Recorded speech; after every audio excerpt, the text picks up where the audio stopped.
Billy from BBC London, nice to see you again, Thomas. It's been a busy few days for you, career-wise, because during the international break, obviously Dean going to Villa and you coming here was a big story in domestic football. You've had to make yourself available quite a lot. How have you found it? Yeah, busy. Mainly because I think that the good thing is that we have such a good foundation. We are so settled in everything. The club is so settled in everything, and I'm not going to make huge changes as I've been speaking about. I will make small adjustment. I have a few ideas I want to maybe bring in. So the good stuff is that's good. The second thing is, when you're then in charge, it's just a lot of more people who need me to take a decision about everything for when are we traveling, what time, where, and so on. So that's the busy bit, definitely. And then when the games is coming so quickly, and obviously the press thing as well, and there's a little bit more, especially the first couple of days, you just know there's just a little bit more. What went wrong on Saturday? We couldn't get the ball in the net. Right. So it's a bit of an old problem. Yeah, no, I would say that I think we did enough. The first 60 minutes, I think we did enough to win the game. Not that I thought it was a top performance, it was maybe a 6-7 out of 10. Okay. So I know and I demand more from the players. They know and demand more from themselves, so it's pretty simple. I would say on the ball, we need to move it slightly better. Especially we talked about a lot about when we switch the play. We don't try to seek the breakthrough one side, but actually maybe switch it. We create the big chance for Mopai first half doing that. Some good opportunities for Sergi second half. So that's one bit we need to do a little bit better. In terms of pressing and counter pressing, when we're on it, we just talked about it. I think we created 7 or 8 very good opportunities. Some of them good chances. Some of them, it could have been a better chance with a little bit more quality decision past the run. So the bits we do, when we do it good, we are very good. When we don't do it that good, we struggle to create chances or break them down. What would you say to someone who is of the opinion that perhaps discipline is a problem? And with the caveat that they're a very young team and there's been some psychedelic refereeing, to be quite frank, the last few games. But there's been a little bit of a discipline problem. Side Ben Rama at Leeds, there was, not great when Ben Rama came on at Leeds, gave away a foul late on. There's problems also late on in the game on Saturday. I thought, with the caveat that there's been some bizarre refereeing, with the caveat that they're very young, is discipline a problem? I would not say discipline. I would rather say a little bit more cleverness, a little bit more. Cleverness, awareness in some situation, like I think in that situation with Benrahma, I just think he wanted to do the best for the team. So he's sprinting bad, he's going aggressive into the duel and want to just, win the ball. But we need to be a little bit more clever in those situations. So we, get there, slow your tempo down, delay the person and try to intercept it, okay, or then the ball will travel and then we travel and be a little bit more patient. The opponent will be impatient, throw the ball away, and then we can continue. So we need to be a little bit more clever in those situations, especially when we are leading or when we are under pressure.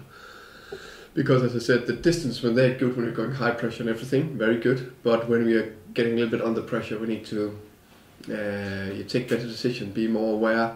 What is the details we need to improve in those kind of situations? So not discipline, I understand. But I think it's more because they are very eager. They have the top mindset. Yeah, you can see that. You can exactly see that. They want to do the best. So it's a little bit a process we need to do, even that I hate that word, because it's about winning. You said that obviously you've been here quite a long time now, and you've said there's just tweaks that you want to make. We saw something that we used to at Griffin Park on Saturday, and we saw the home team playing, whereas you played slightly different personnel away from home. 2 away games coming up. Is that on your mind? I would say it's not only about playing home and away. It's also their specific opponent can influence that as well. Okay. So let's say Leeds, if we play them home and away, I think I would have gone with some of the same personnel we played them, for example. So it depends on the opponent, and could be a little bit home away, but less, I would say. So I try to. We have a strong squad. I try to use it in the best possible way.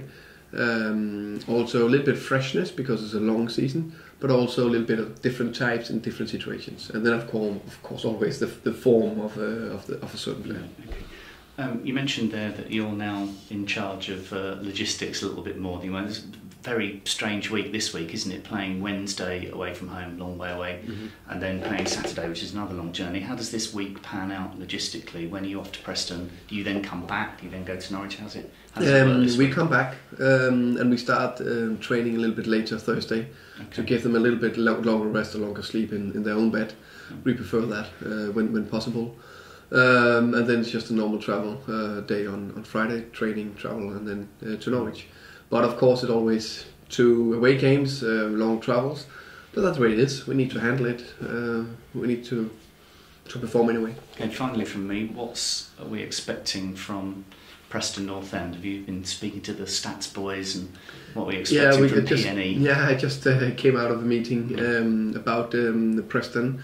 I think they are a good side that should have deserved more points so far this season. I think last season they were one of the best pressing teams, especially at home.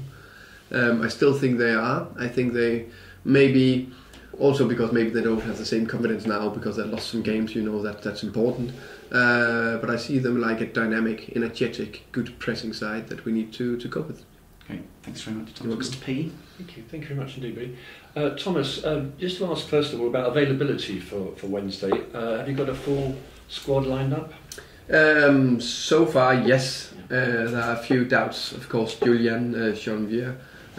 We'll find out and take the final decision tomorrow. Chris Meppen is not available.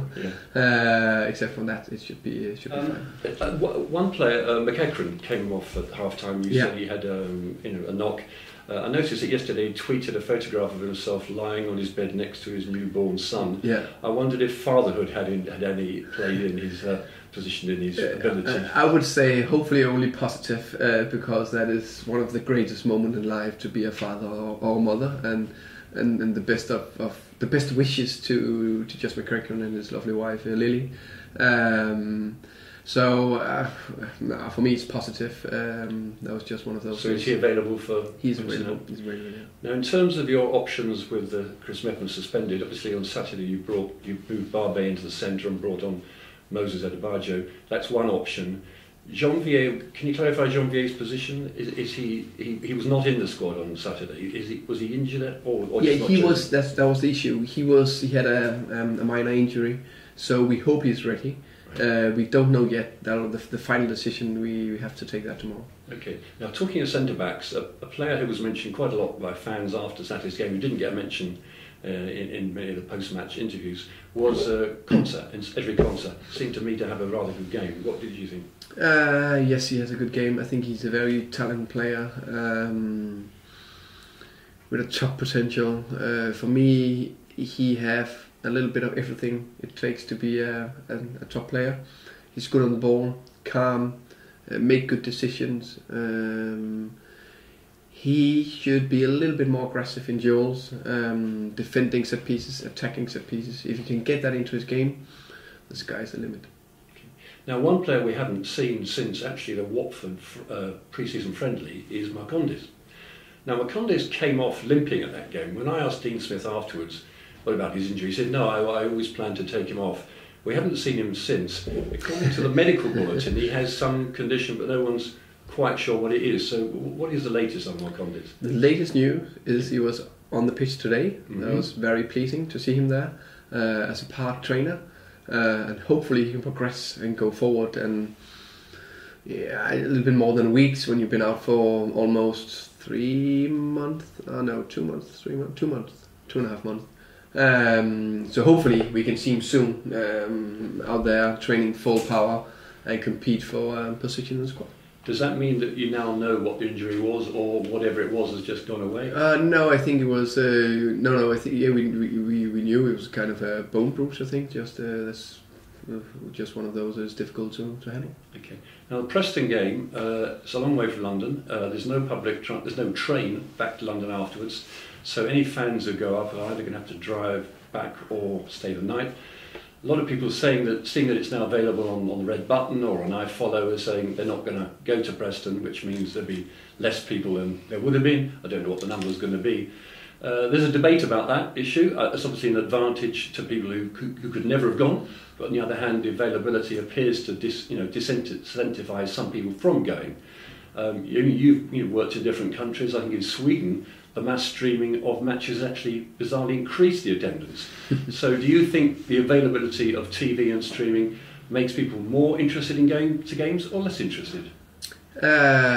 Hopefully it will help a lot of fans from different clubs to watch their team, because various reasons they can't travel. And I hope and expect, no matter, because when we are going to the Premier League, they will be in the telly anyway. I hope they will travel anyway. So I hope, no matter what, that people travel and support us, because we need them.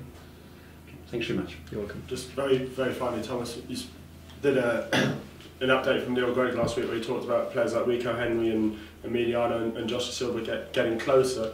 We have a B-team game on Wednesday. Could we see any of those on Wednesday night starting to step up there? I'm pretty sure that Rico Henry would join that one.